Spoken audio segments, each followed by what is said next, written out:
For this final episode of our series on video cameras, I sat down with professional content creator Michael Rubenstein to discuss all the features you've learned in the last 3 episodes, and how different cameras are used in the real world to give you a clear picture of what you really need for your own production. What would you say? You're a Sony artisan. I am. You're a photographer. I am. A filmmaker? Yeah, sure, why not? What kind of videos are you doing? I make content for advertising, generally real people doing real things. How long have you been a photographer? 16 years now? Wow. All my clients wanted video probably about 8 years ago. Whereas I start with a camcorder and build that out for each of my shoots, Michael does photography work, so you're using the same body. I'd say same body style. Oh, stop, cattail. If you don't have a film cap, you're doing something wrong. But the functionality is the same, the menus are the same, the form factor is the same. Yes. Michael and I know firsthand the differences between these footages because we shot a Sony film on these 2 cameras. Together. It's together. So yeah. This was internal 10-bit 422. Michael was recording external 8-bit 422. We got to see on a large screen side by side. The only big difference we could see was, remember the gimbal? We were internally recording. We were internally recording. That was 8-bit 420. That was a huge difference. Leaps. It becomes a problem when you're shooting stuff where there's really bright areas and really dark areas and you're trying to make sure everything's not blowing out or you're not losing your blacks, you're not clipping anything. Yeah. That's where you start to see issues with 8-bit footage, you know? You get 10-bit, 12-bit, 14-bit footage, your stuff starts to look a little bit more natural, more like a motion picture, less like a video camera. But if you know what you're doing with your tech and you know what you're doing with your cameras, you can cheat it. It becomes less of an issue the better you get with your equipment. And the better you know your equipment, the better you know what you're shooting. Take us through your rig, your build out. So this is a really good example, I think, of what you can do with basically a photo camera body for video. So it's got the Atomos over here with a recorder. I've got a tilted cage on the camera, so it's all protected and I can add extra stuff onto it. An EVF, a viewfinder. And then if I don't want to use the EVF, I can pop it out and I can use the actual monitor, which is, pretty cool. It's right here.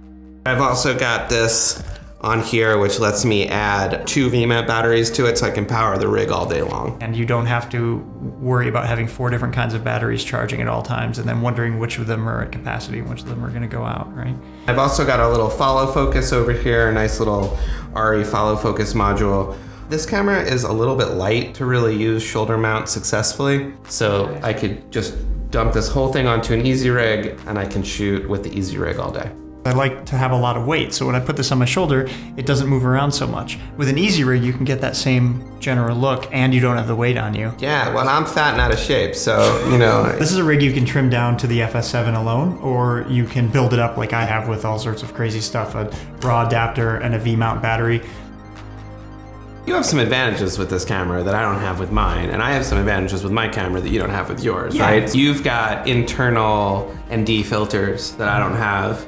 You also have a form factor that's a little bit easier to use. You've got a lot of your buttons and settings on the outside of your camera. It's more of an actual video camera. It's made for that kind of work, right? Yeah. And then what I have is a camera that's a quarter the size of yours, incredibly light. To get to the $7,500 price point, you have a camera, and you've gotten to build it all up to your specs. Yeah, to your exactly what I preferences. want. So you're still under the price of this camera. The base camera. This setup is more in the 15,000 range, right? By the time you get to everything. So basically, if you want to get to the functionality that a camcorder already has, you can build all that functionality out in a smaller DSLR, and you can do it in a way that you like, to your preference. Well, what gets you the results that you want for the budget you have? I have an A7. I use it as a B cam on interviews. I use it on a gimbal really quickly on a handheld gimbal. There's a lot of options. Yeah. A lot of options. Here's basically a consumer camera that you've done a bunch of work with, right? It's a baby camera. It's little, but it's got a nice little EVF.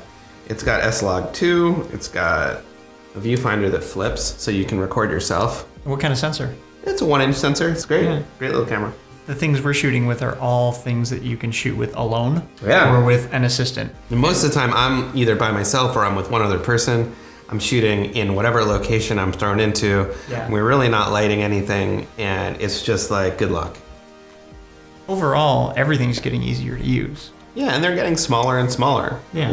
It's great. My really good friend Bob Christ is a National Geographic guy, and he is out all over the place all the time making beautiful films. He's got his entire kit in a backpack, and he makes beautiful films by himself. It's important to think about this kind of stuff because of the way the business is going. You're seeing a lot more things coming in-house. A new group of people within departments of businesses needing to learn what we do. If you can go out and make really cool content on a rig with lenses that cost less than $10,000, you're in a great position to be a content producer for them. I feel like it's a really good time to be a creator as long as you're able to be flexible. Flexible in the kind of work that you do, flexible in the kind of equipment that you use, just flexible. Michael, thanks for sitting down with me. No problem. I appreciate you talking to us about all this, and thanks for watching. So, Nick, tell me about your mother. Oh, my mother.